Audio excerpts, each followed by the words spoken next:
Assalamualaikum warahmatullahi wabarakatuh. Waalaikumsalam warahmatullahi wabarakatuh. Ila hadratan Nabi Mustafa Muhammadin sallallahu alaihi wasallam azwajihi wa dzurriyyatihi. Al-Fatihah. A'udzu billahi minasyaitonir rajim. Bismillahirrahmanirrahim. Alhamdulillahirabbil alamin arrahmanir rahim maliki yaumiddin. Iyyaka na'budu wa iyyaka nasta'in. Ihdinas siratal mustaqim. Shiratal ladzina an'amta 'alaihim ghairil maghdubi 'alaihim waladdallin. Amara bi ruhin wa amara syatijan. Syaullillahumul Fatihah. Bismillahirrahmanirrahim. Alhamdulillahirabbil alamin arrahmanir rahim maliki yaumiddin. Iyyaka na'budu wa iyyaka nasta'in. Ihdinas siratal mustaqim. Shiratal ladzina an'amta 'alaihim ghairil maghdubi 'alaihim waladdallin.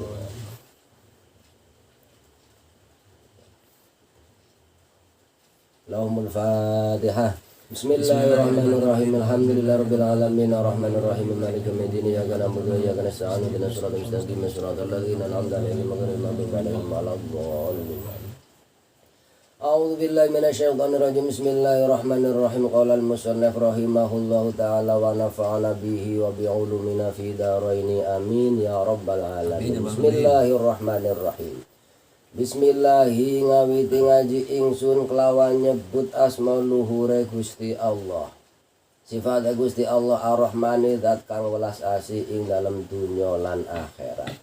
Sifat Gusti Allah Ar-Rahimi zat kang welas asih ing dalam akhirat beloko. Wa bihi lan namung ing Allah nasta'inu nyuwun pitulung sapa kula ala umuri dunya ing atase pira-pira perkarane dunya. Wadini lan perkorone agama. Alhamdulillah tawi sekabehane puji kang patang perkara iku lillahi kagungane Gusti Allah. Haqa hamdihi kelawan sak temene muji dateng Gusti Allah. Wa sholatuhu lan tambah rahmate Gusti Allah wa salamuhu lan keselamatane Gusti Allah. Iku ala sayyidina ing atase Gusti kita rupane Muhammadin ya Kanjeng Nabi Muhammad sallallahu alaihi wasallam wa ala alihi lan ing atase kaula wergane Kanjeng Nabi wa sahbi lan sahabate Kanjeng Nabi min ba'dihi ing dalem sawise Kanjeng Nabi. Kita sedaya, kita semuanya ketika mau mengerjakan sesuatu yang baik, ngaji, bekerja, sekolah ataupun apa saja yang sekira-kiranya perbuatan itu baik, maka kita dituntut ataupun diharuskan membaca Bismillahirrahmanirrahim. Karena apa? Karena Bismillahirrahmanirrahim itu adalah sebagai kawitan ataupun sebagai sesuatu yang dibaca sebelum kita mengerjakan sesuatu. Agar apa? Agar pekerjaan kita itu dapat barokah. Kasiru barokah tuhu, banyak sekali barokahnya. Mau ngaji kita bismillah. Bismillah kita menghilangkan kebodohan. Bismillah kita ngurit-ngurit agamanipun Allah Subhanahu wa taala.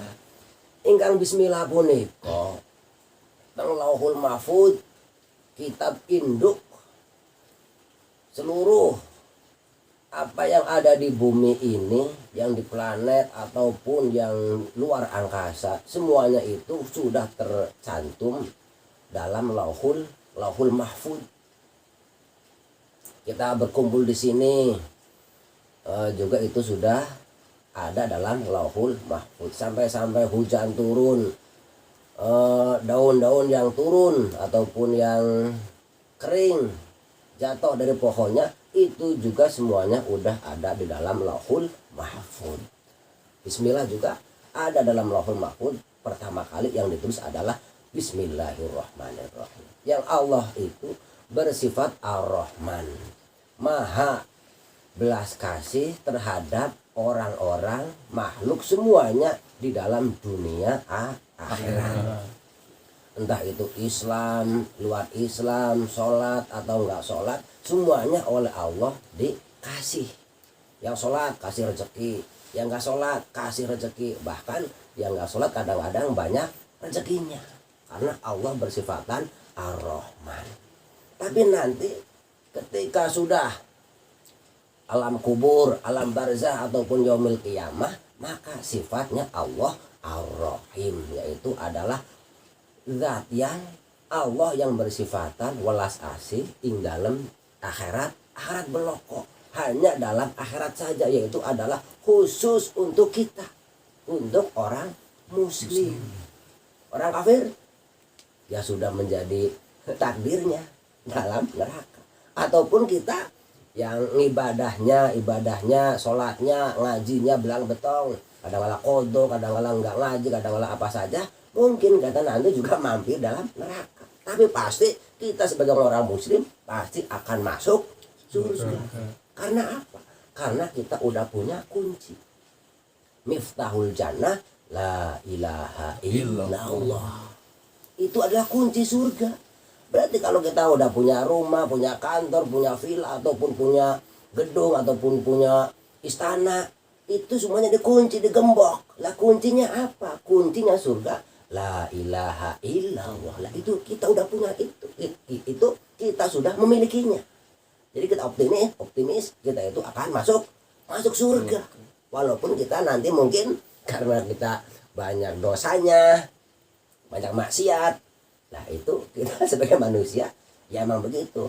Kita mau ibadah terus kita tidak akan mampu. Kalau kita maksiat terus kita juga tidak kuat menanggung derita di neraka. Oleh karena itu kita sempatkanlah dimanapun kita berada, situasi apapun kita sempatkan berapa menit, 10 menit, 20 menit ataupun berapa jam kita sempatkan untuk mencari ilmu. Allahumma amin ya rabbal alamin. Wabihi, dan kita wabihi nasta'inu ala umuri dunya waddin, dan cuma terhadap Allah kita meminta pertolongan terhadap urusan dunia kita, urusan akhirat kita. Kita berusaha berikhtiar, kita juga harus berdoa. Karena kalau kita minta kepada manusia, minta, kadang-kadang kita dicemooh, kita dikesui, kadang-kadang dijelek-jelekan karena kita minta kepada manusia. Tapi kalau kita minta kepada Allah, Allah malah senang. Kita kerja, di samping kita kerja juga kita harus berdoa agar kita tidak dikategorikan orang yang sombong. Kalau kita enggak minta kepada Allah, maka kita termasuk orang yang sombong. Maka kita harus sering-sering minta, terutama mendoakan kepada kedua orang tua. Allahumma firli dzunubi wali walidaya warhamhuma kama robbayani shaghir. Itu jangan lupa kita baca setiap sholat, setiap setelah sholat, agar rahasianya itu adalah membaca itu setiap setelah sholat itu digampangkan rezekinya. Allahumma amin ya rabbal alamin. Alhamdulillahi haqqa hamdi wa salatu wa salamu ala sayyidina Muhammadin wa ala alihi wa sahbihi min ba'di. Segala puji bagi Allah. Puji. Kita paling senang sebagai umat manusia kita dipuji. Oh, kamu yang paling baik. Pimpinan, presiden. Zaman sekarang Presiden Jokowi yang paling baik. Paling senang kita dipuji. Tapi semua puji-pujian semuanya itu adalah milik Allah. Alhamdulillah, segala puji yang 4 perkara. 4 apa? Pertama, puji Allah terhadap Allah. Mujinya atau ngalemnya Allah terhadap Allah. Terus mujinya Allah terhadap makhluk. Allah memuji terhadap makhluknya. Kanjeng Nabi Muhammad Shallallahu Alaihi Wasallam. Yang ketiga, manusia terhadap manusia juga muji. Sama-sama muji. Atau Allah memuji terhadap Allah sendiri. Mujinya Allah terhadap Allah, Allah terhadap makhluk terhadap makhluk, ataupun makhluk terhadap makhluk. Gimana? Makhluk terhadap Allah, Allah terhadap Allah, Allah terhadap makhluk, makhluk terhadap makhluk terhadap Allah. Lah itu semuanya hanya milik Allah Subhanahu wa ta'ala. Allah telah menciptakan bumi, langit seisinya, jagat raya ini yang sangat luas, sampai planet Pluto, Merkuri, Jupiter, semuanya. Bahkan planet yang belum dihitung, banyak sekali planet di luar angkasa itu semuanya Allah ciptakan untuk manusia. Allah hanya minta kita itu adalah beribadah. 5 waktu kita kerjakan, tetapi karena kita tidak bisa langsung mengerjakan 5 waktu, maka kita harus tahu tata caranya, ilmunya. Kalau dunia macul nyangkul, asal nyangkul otomatis nggak akan bisa, tapi kita harus tahu tata caranya nyangkul ataupun bikin mie ayam ataupun nyablon, itu semuanya ada ilmunya. Begitu juga dengan akhirat, ilmu akhirat juga semuanya ada ilmunya. Maka ngaji agama itu sangat dibutuhkan, sangat diharuskan, sangat diwajibkan. Thalabul ilmi fardhatun ala kulli muslimin wa muslimatin. Mencari ilmu adalah merupakan kewajiban bagi seluruh orang-orang muslim laki-laki, baik muslim laki-laki ataupun muslim perempuan. Wa sholatuhu wa salamuhu ala sayyidina Muhammadin wa ala alihi wa sahbihi min ba'di. Utawi tambahe rahmate Allah wa salamuhu iku ala sayyidina ing atase Gusti kita. Sholawat salamnya Allah itu hanya, atau sholawat salamnya Allah muga tetap tambah dumateng junjungan kita Nabi Agung Nabi besar Muhammad sallallahu alaihi wasallam. Innallaha wa malaikatahu yusholluna 'alan nabi. Allah beserta para malaikat saja membaca sholawat terhadap junjungan kita Nabi Agung Nabi besar Muhammad sallallahu alaihi wasallam. Apalagi kita sebagai umatnya, maka kita juga memperbanyak membaca sholawat. Nabi sudah banyak sekali lah, Allah sudah menjamin masuk surga beserta turunannya. Tetapi karena kita sebagai umatnya yang banyak dosa, kita juga ingin kita itu hidup berkah, punya istri solehah, keluarga sakinah mawaddah warohmah. Ibaratnya gelas, secangkir gelas sudah terisi air penuh, itu Nabi udah penuh sekali dengan rahmat salam Allah. Kita sebagai umatnya itu kita baca sholawat itu kita seperti mengisi air itu, air yang sudah penuh udah enggak perlu lagi dikasih air, tetapi kita cuma ingin kita mendapat barokahnya sholawat. Siapa yang meminta sholawat kepada saya kanjeng Nabi, maka akan saya membalas sholawatnya 10 kali. Gelas udah diisi penuh dengan air, kalau kita baca sholawat itu airnya nanti akan tambah penuh, nanti akan luber, melewet. Lah luberannya itu untuk kita. Wa ala alihi, dan mudah-mudahan terhadap keluarganya kanjeng Nabi. Keluarganya siapa? Yaitu adalah Banu Hasyim, Banu Muthalib. Para habaib itu adalah keluarganya Nabi Muhammad. Nasabnya langsung nyambung terhadap baginda Nabi Muhammad sallallahu alaihi wasallam. Semuanya putra putri beliau yang terhormat itu meninggal dunia, meninggal. Ada salah satu cucunya, Ali Zainal Abidin. Ketika saat itu Sayyidina Husain beserta seluruh keluarganya, istrinya pergi ke suatu tempat sehingga terjadi namanya lembah Karbala. Itu ada cucunya baginda Nabi, putranya Sayyidina Husain yang tidak ikut, yaitu adalah Ali Zainal Abidin. Masih kecil, masih orok, masih bayi dalam keadaan sakit sehingga tidak ikut hijrah, tidak ikut pergi. Lah itu yang menurunkan para habaib sampai sekarang. Itu kalau nasab. Lah kita sebagai umat Islam juga termasuk keluarganya baginda Nabi kalau kita masuk Islam. Di dalam nasab yaitu adalah turunannya Ali Zainal Abidin, Sayyidina Ali Zainal Abidin. Tetapi kalau kita berdoa, kita itu adalah keluarganya fi makom doa. Makom doa itu adalah kalau kita wa'ala alihi kita udah termasuk. Yang penting kita udah masuk Islam. Jadi kita udah termasuk keluarganya baginda Nabi Muhammad sallallahu alaihi wasallam. Sehingga kalau nanti di padang mahsyar bendera Nabi Adam, Nabi Idris, Hud sampai Nabi Nabi Isa alaihissalam, terakhir Nabi Muhammad SAW, itu nanti benderanya masing-masing. Kita adalah umatnya Nabi Muhammad SAW, keluarganya. Wa sahbihi mim ba'di, para sahabatnya bagi Nabi Muhammad SAW, khulafaur rasyidin, khulafaur rasyidin yang 4, terus sahabatnya sahabat-sahabatnya.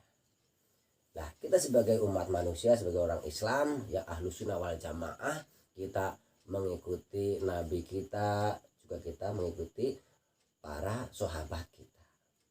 Ana wa alaihi wa ashabi, orang-orang yang mengikuti saya Nabi dan orang-orang yang mengikuti para khulafaur rasyidin, para sahabat-sahabat saya. Jadi kita mengikuti Nabi juga mengikuti para sahabat. Kita sebagai umat Islam itu kita mutawatir, kita nyambung, kita ngaji ke syekh ngaji lagi ke syekh, nyambung guru saya jenengan guru itu nyambung sampai Nabi Muhammad. Nah, itu nasab ilmi, itu yang akan memberikan kita selamat, karena kita lahir pasti kita dalam keadaan nggak pakai baju lah, nggak bisa apa-apalah. Lah nantinya kita bisa itu dengan kita nyambung mutawatir ataupun kita mengaji. Lah mengaji kita nyambung dengan Nabi, itu adalah nasabang ilmi ataupun sambungannya ilmu, karena ilmu agama itu tidak boleh belajar dengan otodidak. Jenengan punya Quran terjemah, dengan buka Quran terjemah, dihafalkan, dipelajari, sampean hafal, lalu pidato nggak boleh. Ataupun hadis, ataupun kitab yang lain tanpa guru, itu membahayakan. Walaupun benar, walaupun pas, walaupun fasih, walaupun pandai pintar, tetapi itu tidak boleh. Karena ilmu agama itu harus dengan guru, dengan masyayikh. Man fassarul Qur'ana bi ra'yi, siapa saja yang menafsir Quran dengan pendapatnya sendiri, walaupun benar dianggap salah. Dengan pintar bahasa Arab, pintar terjemahan Arab, dengan baca Quran terjemah, dihafalkan, pandai, terus dengan pidato, ya benar, tapi itu walaupun benar dianggap salah, karena jenengan tidak mempunyai guru. Amma ba'du, ing dalam sakwise maca bismillah, alhamdulillah, rahmat lan salam. Fala khofa mongko ora ana samar iku maujud ala dzi qalbin ing atase wong kang duweni ati, sifate ati salimin kang slamet, wa fikrin lan pikiran, sifate pikiran mustaqimin kang jejeg. Opo ana syaraful ilmi utawi temen setuhune kamulyane ilmu, iku layung karu ora bisa den ingkari opo syaraful ilmi. Wa malan barang waroda kang wis tumeka opo ma fi fadlihi ing dalam kautamanang ilmu, iku layu soro ora kena den ringkes opo. Amma ba'du fala khofa ala dzi qalbin salimin wa fikrin mustaqimin, anna syaraful ilmi la yungkaru wa ma warada fi fadlihi. Sesudahnya membaca alhamdulillah, rahmatullah, salam, maka tidak fala khofa, ora ono samar, tidak ada kesamaran, tidak ada sesuatu yang diragukan lagi terhadap orang-orang yang mempunyai hati yang hati itu adalah selamat, dan pikiran yang jejak, yang lurus, bahwasanya mulianya ilmu itu tidak diingkari. Ya seperti tadi, kita mau apa saja itu harus dengan ilmu. Anda mau bekerja masalah dunia dengan ilmu, mau ngantor, mau jadi guru, jadi PNS, jadi abri, jadi petani, jadi saudagar, jadi pedagang, itu semuanya dengan ilmu. Ilmu dunia, semuanya ilmu. Akhirat juga sama. Kita mainkan masalah akhirat, ubudiyah, ibadah, mau baca Quran, kita tidak bisa membaca Quran kalau kita tidak tahu huruf hijaiyah, harus belajar dulu. Mungkin dari itu mudah-mudahan banyak manfaatnya. Allahumma amin. Wassalamualaikum warahmatullahi wabarakatuh. Waalaikumsalam warahmatullahi wabarakatuh.